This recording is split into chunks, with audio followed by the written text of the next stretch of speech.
जंगल के पास एक किसान रहता था जो बहुत दयालु था। जंगल से कई बार जानवर उसकी झोपड़ी की तरफ आ जाते थे, लेकिन वो उन्हें कोई चोट नहीं पहुंचाता था, बल्कि उन्हें खाना और पानी देता था। पास के जंगल में बहुत सारे जानवर थे जो आपस में मिलजुल कर रहते थे। ये तभी अचानक से जोर से किसी के दहाड़ने की आवाज आई। सब जानवर डर गए। लगता है शेर सिंह आ रहा है। और ये है शेर सिंह, जंगल का राजा। इसकी सभी जानवर बहुत इज्जत करते थे और डरते भी थे। सभी जानवर उसको देख के शांत हो गए और अप्पू के पीछे छुप गए। बंदर तो इतना डर गया कि वो सीधे पेड़ पर ही चढ़ गया। महाराज की जय हो। कैसे हो तुम लोग? जंगल में कोई तकलीफ तो नहीं? आपके होते हुए तकलीफ कैसी महाराज? आपकी कृपा से हम सब बहुत खुश हैं। हम तो बस अप्पू के साथ खेल रहे थे। बहुत बढ़िया। अप्पू, कहीं सब मिलकर तुम्हें परेशान तो नहीं कर रहे? नहीं नहीं शेर सिंह, ये सब तो बहुत प्यारे हैं। शेर सिंह भी सबको खुशी खुशी खेलता देख बहुत खुश हुआ और वहां उन्हें छोड़कर आगे चला गया। ठीक है, तुम सब खेलो, मैं आगे से घूम कर आता हूँ। उसी दिन जंगल में कुछ खतरनाक शिकारी आए, जानवरों का शिकार करने। आ, आज तो कोई जानवर दिखाई ही नहीं दे रहा। खोजते रहो, कोई ना कोई जानवर जरूर दिखेगा। तभी उन्हें एक झाड़ी के पीछे कुछ पत्ते हिलते दिखाई देते हैं और उनका ध्यान झाड़ियों की तरफ जाता है और उनकी नजर वहां से जाते शेर सिंह पर पड़ती है। वो रहा शेर, चलो! शिकारी शेर सिंह को देखकर उसके पीछे हथियार लेकर दौड़ते हैं। शेर सिंह ये देखकर डर जाता है और अपनी जान बचाने के लिए भागता है। ये शिकारी कहाँ से आ गए? मुझे जल्दी जंगल के दूसरे जानवरों को बताना होगा। शेर सिंह को भागता देख शिकारी उस पर हमला करने लगते हैं। शेर सिंह का शिकार करना इतना आसान नहीं है इंसानों। निशाना लगाओ, निशाना लगाओ। शेर सिंह उनके वार से बचता हुआ भागता है। ये देख शिकारी शेर सिंह पर फिर से निशाना लगाते हैं और इस बार उनका निशाना बिल्कुल सही लगता है और तीर सीधे शेर सिंह के पैर में लगती है। शेर सिंह जख्मी होकर वहीं गिर जाता है। मैं तो उठ भी नहीं पा रहा, अब क्या करूं? शेर सिंह को जख्मी कर शिकारी उसको पकड़ने के लिए उसकी तरफ बढ़ते हैं। शेर सिंह ये देख परेशान हो जाता है।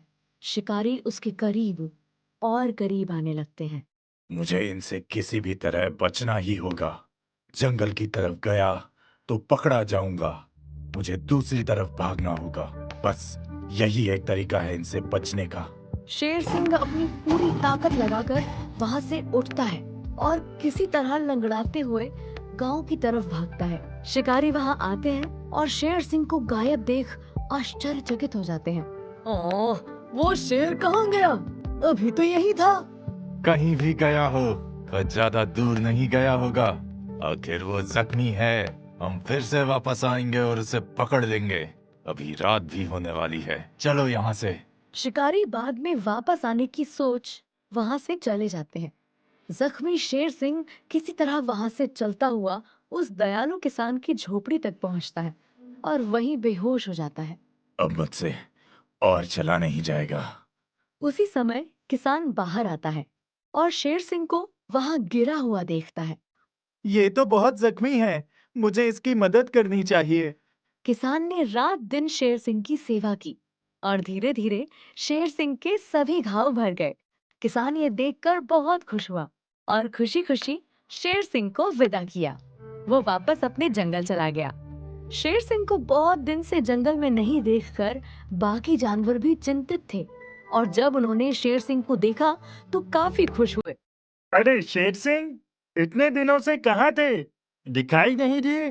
क्या बताऊं अप्पू, मेरे पीछे शिकारी पड़े थे। बड़ी मुश्किल से जान बचाकर भागा। तुम लोग भी सावधान रहना, शिकारी फिर से वापस आ सकते हैं। कुछ दिनों बाद वही शिकारी फिर से जंगल में आए और इस बार वो पूरी तैयारी के साथ आए थे शेर सिंह को पकड़ने। उन्होंने एक पेड़ के ऊपर अपना पिंजरा टांग दिया और शेर सिंह का इंतजार करने लगे। तभी शेर सिंह घूमता हुआ उसी पेड़ के नीचे गुजर रहा था और जैसे ही वो पिंजरे के नीचे आया, शिकारी ने रस्सी खींच दी और पिंजरा सीधे शेर सिंह के ऊपर गिरा। आखिर इस बार ये शेर पकड़ा ही गया। अब हम इसे चिड़ियाघर में बेच के खूब पैसे कमाएंगे। शेर सिंह जोर जोर से दहाड़ने लगा। ये इतना चिल्ला क्यों रहा है? लगता है इसे भूख लगी है। फिर तो हमें इसे कुछ खिलाना चाहिए। अगर ये भूख के मारे कमजोर हो गया तो कोई इसे नहीं खरीदेगा। शिकारी को लगा कि शेर सिंह को भूख लगी है, इसलिए दोनों शेर सिंह को वहाँ छोड़कर गांव की तरफ उसके लिए कुछ खाना लाने चले गए। जंगल में कोई जानवर तो नहीं मिला, क्यों ना हम इस किसान को ही उस शेर का खाना बना दें। आइडिया तो अच्छा है, चलो इसे ही पकड़ के ले चलते हैं। नहीं, छोड़ दो मुझे, मैंने कुछ नहीं किया। शिकारियों ने उस किसान की एक न सुनी और उसे लेकर शेर सिंह के पिंजरे में बंद कर दिया। शेर सिंह को सच में भूख लगी थी। नहीं नहीं, मुझे मत खाओ, मुझे छोड़ दो। किसान ने जैसे ही अपना सर ऊपर किया, शेर सिंह ने उसका चेहरा देखा और उसे पहचान गया। उसे याद आ गया कि किस तरह एक बार उसी किसान ने उसकी जान बचाई थी। शेर सिंह उसके पास जाकर उसके सर पे अपना पंजा फेरने लगा। शिकारी ये देख हैरान हो गए, ये शेर उस इंसान को खा क्यों नहीं रहा? इधर किसान को ये समझ में आ गया कि शिकारी ने शेर सिंह को बंदी बनाया है। उसने शेर सिंह को बचाने की सोची और शेर सिंह के कान में अपनी योजना बताई। शेर सिंह किसान की बात समझ गया और फिर किसान ने कुछ सोचकर शिकारी से कहा, ये मुझे नहीं खा रहा क्योंकि ये मेरा दोस्त है। तुम लोग इसे पिंजरे से निकाल दो, ये अपने आप तुम लोगों के साथ खुशी खुशी जाएगा। तुम लोगों के साथ जाने से इसे अच्छा अच्छा भोजन भी मिलेगा। यहाँ जंगल में तो शिकार खोजने में इसे कितनी दिक्कत होती है। और अगर ये भाग गया तो? इसकी जिम्मेदारी मैं लेता हूँ, ये कहीं नहीं भागेगा। हम पिंजरा खोल देते हैं। और जैसे ही पिंजरे का दरवाजा खुला, शेर सिंह ने शिकारियों पर हमला कर दिया। बचाओ, बचाओ, शेर! इस तरह दयालु किसान ने अपनी सूझबूझ से शिकारियों को बेवकूफ बनाकर एक बार फिर शेर सिंह की जान बचाई। उसके बाद वो शिकारी कभी वापस जंगल में नहीं आए। शेर सिंह और किसान में भी पक्की दोस्ती हो गई। रघु एक मेहनती और दयालु किसान था जो हमेशा सबकी मदद करने के लिए तैयार रहता था। रघु को खेती करना बहुत पसंद था और होता भी क्यों ना, आखिर इसी से उसकी रोजी रोटी चलती थी। एक दिन वह अपने खेत में फसल लगा रहा था, तभी उसने देखा कि एक छोटी चिड़ियों का झुंड उसके डाले हुए दानों को चुन रहा है। अरे, तुम लोग भी आ गए? आओ आओ, जितना खाना है खाओ। ये रघु का खेत है, यहाँ तुम्हारे लिए कोई रोक टोक नहीं है। पेट भर के खाओ। रघु को अपनी ओर आते देख चिड़ियां डर गईं। रुको, वहीं रुको। चिड़ियों को पीछे जाते देख रघु समझ गया कि चिड़ियां उससे डर रही हैं। वह तुरंत पीछे हट गया। अरे ओ चिड़िया रानी, डरो मत। देखो, तुम्हारे लिए दाने डाले हैं। रघु किसान दिल का दयालु है, तुम बिना किसी डर के ये खा सकती हो। मैं चला जाता हूँ।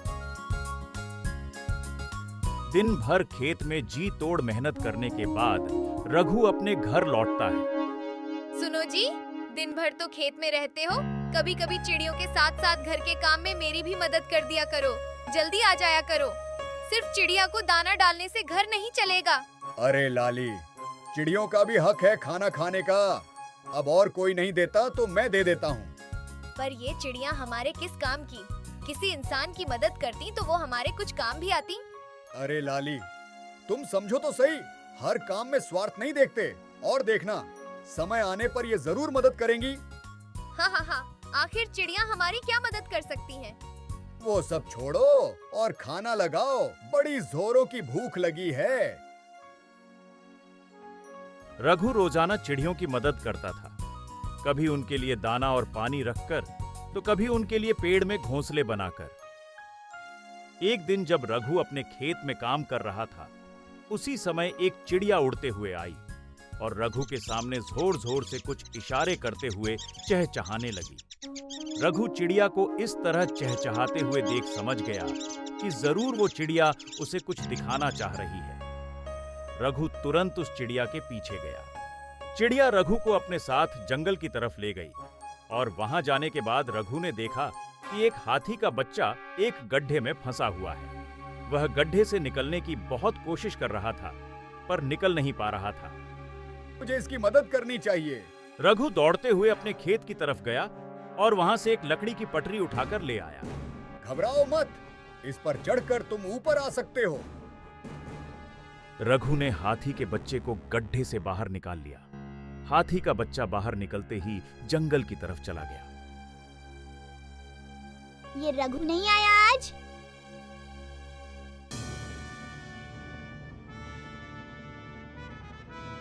कई दिन बीत गए। चिड़िया रोज खेत में रघु का इंतजार करती थी, पर वह नहीं आया। यह देख चिड़िया परेशान हो गई। ये रघु खेत पर क्यों नहीं आ रहा? ऐसा पहले तो कभी नहीं हुआ। कहीं वो किसी मुसीबत या परेशानी में तो नहीं? हमें जाकर देखना चाहिए। आपने मेरे पति को कहीं देखा? मैंने तो नहीं देखा। 3 दिन हो गए, वो घर वापस नहीं आए। पता नहीं कहाँ हैं। कहीं किसी मुसीबत में तो नहीं? घबराओ मत बहन, वो घर वापस आ जाएगा। रघु एक नेक और दयालु इंसान है, उसके साथ कुछ बुरा नहीं हो सकता। रघु 3 दिन से घर ही नहीं आया, फिर तो जरूर कोई बड़ी बात है। दोस्तों, रघु ने हमारे लिए बहुत कुछ किया है। अब हमारी बारी है उसकी मदद करने की। हमें किसी भी तरह उसे खोजना होगा। चारों तरफ फैल जाओ और पता लगाओ कि वो कहाँ है। रघु का पता लगाने सारी चिड़ियां चारों ओर उड़ चली। उन्होंने चारों तरफ रघु को खोजा, पर रघु कहीं नहीं मिला। अरे, ये तो गप्पू है। रघु के बारे में इससे पूछती हूँ, शायद इन्होंने उसे देखा हो। चिड़िया गप्पू हाथी को देखकर उसके पास गई। आखिर रघु ने गप्पू को गड्ढे से निकाला था। गप्पू, सुनो। क्या हुआ चिड़िया रानी? रघु 3 दिन से गायब है। न खेत आया, न ही अपने घर गया। क्या तुमने उसे कहीं देखा है? क्या 3 दिन? हाँ, याद आया। 3 दिन पहले मैंने उसे जंगल के पीछे वाले हिस्से में जाते देखा था। मैं उसके पास जाने ही वाला था, पर फिर कुछ शिकारी आ गए, इसलिए मैं डरकर छुप गया। उसके बाद वो मुझे नहीं दिखा। फिर तो हमें वहाँ जाकर देखना चाहिए। हाँ हाँ, जल्दी चलो। चिड़िया रानी और गप्पू रघु को खोजने जंगल में चले गए। उधर जंगल में वही शिकारी जिनसे बचकर गप्पू भागता है, वो शिकार करने के लिए अभी भी मौजूद थे। पर इस बार उनके खोदे गड्ढे में कोई जानवर नहीं, बल्कि एक इंसान फंस गया था। और वो कोई और नहीं बल्कि रघु था। ये तो गड़बड़ हो गई। जानवर के जगह ये इंसान यहाँ कैसे आ गया? अब हम इनका क्या करें? हम इसे छोड़ नहीं सकते, वरना ये हमारे बारे में पुलिस को बता देगा। नहीं नहीं, मुझे जाने दो। मैं किसी को कुछ नहीं बताऊंगा। 3 दिन से यहाँ फंसा हूँ। मेरी पत्नी घबराई हुई होगी। मुझे जाने दो। हम तुम्हें छोड़ने का खतरा नहीं उठा सकते। अब तुम इसी गड्ढे में हमेशा के लिए रहो। नहीं नहीं, ऐसा मत करो। बचाओ, कोई मुझे बचाओ। इस घने जंगल में तुम्हें कोई बचाने नहीं आएगा, चाहे जितना चिल्ला लो। बचाओ, कोई मुझे बचाओ। रघु के चिल्लाने की आवाज जंगल में गूंज रही थी, बचाओ, जिसे चिड़िया रानी ने सुन लिया। गप्पू, ये तो रघु की आवाज है। वो मदद मांग रहा है। इसका मतलब तुम्हारा शक सही था। जल्दी से आवाज का पीछा करो। चिड़िया रानी और गप्पू रघु की आवाज का पीछा करने लगे और आवाज का पीछा करते करते उस गड्ढे के पास पहुंच गए, जहां उन्होंने उन शिकारियों को देखा। उन्हें देखकर गप्पू पेड़ के पीछे छुप गया। ये तो वही शिकारी हैं जिन्हें मैंने उस दिन देखा था। आवाज तो इधर से ही आ रही थी, पर रघु दिखाई नहीं दे रहा। गप्पू, तुम यहीं छुपो, मैं देख कर आती हूँ। चिड़िया रानी उड़ते हुए रघु को खोजने लगी और उड़ते उड़ते गड्ढे के पास पहुंची, जहां उसने रघु को देखा, जो वहां फंसा हुआ था। चिड़िया रानी रघु को देख तुरंत उसके पास गई और रघु ने उसे पहचान लिया। चिड़िया रानी, तुम यहाँ? मुझे बचा लो। मैं 3 दिन से यहाँ फंसा हुआ हूँ। मैं अभी कुछ करती हूँ रघु। चिड़िया रानी वहां से उड़कर जंगल की तरफ जाने लगी और रघु को लगा कि चिड़िया भाग गई। रुको चिड़िया रानी, मुझे छोड़कर मत जाओ। मेरी पत्नी सही कहती थी। ये चिड़ियाएं कभी मेरी मदद नहीं करेंगी। चिड़िया रानी उड़ते हुए गप्पू के पास पहुंची। गप्पू, रघु गड्ढे में फंसा हुआ है। मैं इन शिकारियों का ध्यान भटकाती हूँ। तब तक तुम रघु को निकालो। ठीक है। चिड़िया रानी उड़कर शिकारियों के पास गई और उनके चेहरे पर अपने नुकीले चोंच से वार करने लगी, जिससे शिकारी घबरा गए। बचाओ, ये चिड़िया कहाँ से आ गई? इधर गप्पू तुरंत गड्ढे के पास गया और रघु को अपनी सूंड से पकड़कर बाहर निकाल लिया। हाथी राजा, तुम मुझे निकालने आए हो, धन्यवाद। तभी रघु की नजर चिड़िया रानी पर पड़ी, जो शिकारियों से लड़ रही थी। गप्पू भी रघु को निकालकर शिकारियों के पीछे भागा, जिसे देखकर शिकारी वहां से भाग खड़े हुए। चिड़िया रानी और गप्पू ने मिलकर रघु को बचा लिया और रघु को समझ में आ गया कि चिड़िया रानी वहां से उसकी मदद करने के लिए उड़ रही थी। वह गप्पू और चिड़िया रानी के पास गया। बहुत बहुत धन्यवाद हाथी राजा और चिड़िया रानी, आज तुम लोगों ने मेरी जान बचा ली, वरना मैं इसी गड्ढे में हमेशा के लिए कैद होकर रह जाता। अब मुझे घर चलना चाहिए, मेरी पत्नी परेशान होगी। रघु चिड़िया रानी और गप्पू के साथ अपने घर गया, जहां उसकी पत्नी उसे देखकर खुश हो गई। तुम वापस आ गए, मैं कितनी परेशान थी। शुक्र है तुम ठीक हो। जिसके इतने अच्छे दोस्त हों, उसे भला कुछ हो सकता है। तुम कहती थी ना, ये चिड़िया मेरी क्या मदद करेंगी। आज इन्हीं की वजह से मैं बच पाया।